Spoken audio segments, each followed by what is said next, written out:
This is Alex Barnwell with Barnwell Insurance Financial Services again. Our topic today is going to be something very important to our teachers, and it's TCRS retirement options. In other words, how are you going to take your money when you retire?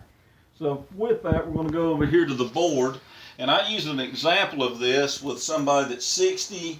They were making $60,000 in income a year. They got 30 years service, and their beneficiary was age 60. So this gives you an idea of what they're going to earn. So if they came in here, they can choose to receive their money either maximum 100% joint survivor, 50%, 100%, 50%. So if they choose to take maximum payment option, they're going to get a retirement benefit starting out at $23.63 per month. And that will happen for the rest of their life as long as they live. Now when they die, that's over. Nobody gets anything. So you don't want to go get your check and get run over by the drunk mailman, on your first check. That's not a good thing. So then what happens is this benefit grows by 3% every year because you've got a COLA in Tennessee, the only state retirement system that guarantees that COLA. So the problem with maximum is it doesn't leave anything for the beneficiary. So after you die, the money's gone. So the state gave us 4 options that we can deal with that are concerned about with the survivors. So the first option is 100% joint and survivor. It simply means that you're going to take less money. Instead of $23.63, you're going to take $20.41.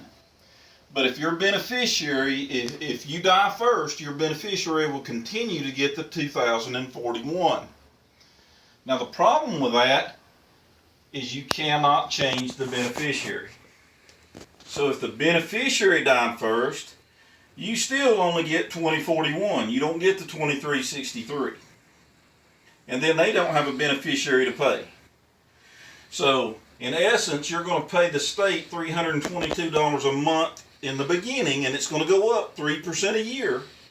That's what you're going to pay them. And if you live to a normal life expectancy, you've given them $143,158. And there's a very good chance that your beneficiary is not going to receive that benefit, especially if they outlive you. And if they do receive it, they're going to receive it in a short period of time. All right, so the second option is a 50% joint survivor. So it costs a little bit less. Instead of them charging $322, they're only charging $173. So you would get $21.90 at your death. Your beneficiary would get $10.95 until they die.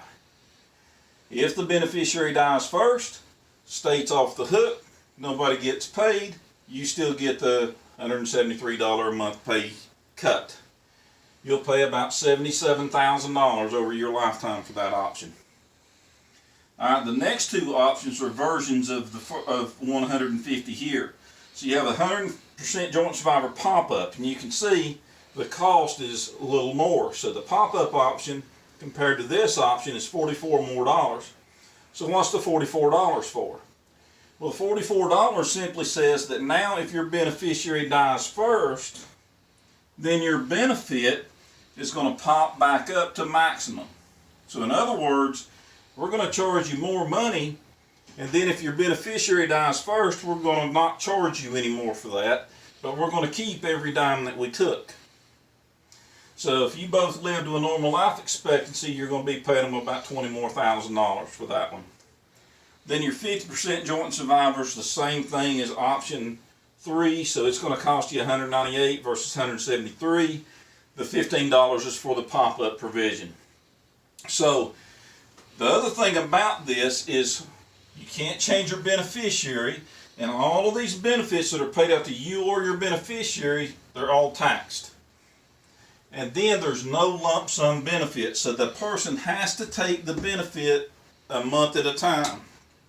So if both of you got in a car wreck and somebody died a month later than the other one, there's only one check that they got. So, there's no lump sum. Now, what we do is we show you a better way. So if you had to pick one of these options, there's something wrong with every one of them. Can't take care of my beneficiary.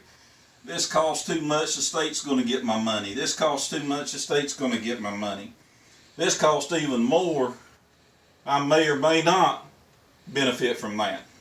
So there's something wrong with each one of these. What we want to do is we want to give you the option alternative, and the option alternative takes all of these bad things away. You get the most money, you get the highest COLA, you take care of your beneficiary the best, you eliminate the taxes, you can get a lump sum beneficiary or benefit, and you can change the beneficiary anytime you want.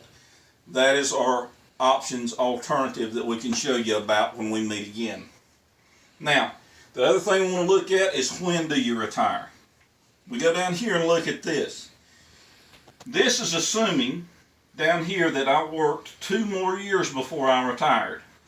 So instead of getting $23.63, if I worked 2 more years, I'd get $25.20. So about $160 more a month. If I worked 5 more years, I'd get $27.56. If I worked 7 more years, I'd get $29.14. But watch this. If I went ahead and retired here at 60, by the time I was 62, my COLA would have increased my benefit to $25.07. So I'm making this the first year, and then by the beginning of the 3rd year, I'm making this. So what that means is that you can go ahead and work 2 more years, but you're only going to get $13 more a month. Now folks, I don't know about you, but I'm not too interested in working 2 more years for $13 more a month. And then it doesn't get any better. Even if you will it down 7 years later, it's $8. So work 7 more years, make $8 more a month. So we don't want you to do that. We're going to teach you how to retire as early as you can, maximize your benefits, take care of your beneficiaries, and put your money where it needs to go. So if you need to get more information on this, you need to learn more about the option alternative that we can show you, which also includes long-term care. That's pretty big. Then hit this QR code and we'll get an interest card, and we'll get back with you soon. So have a great day.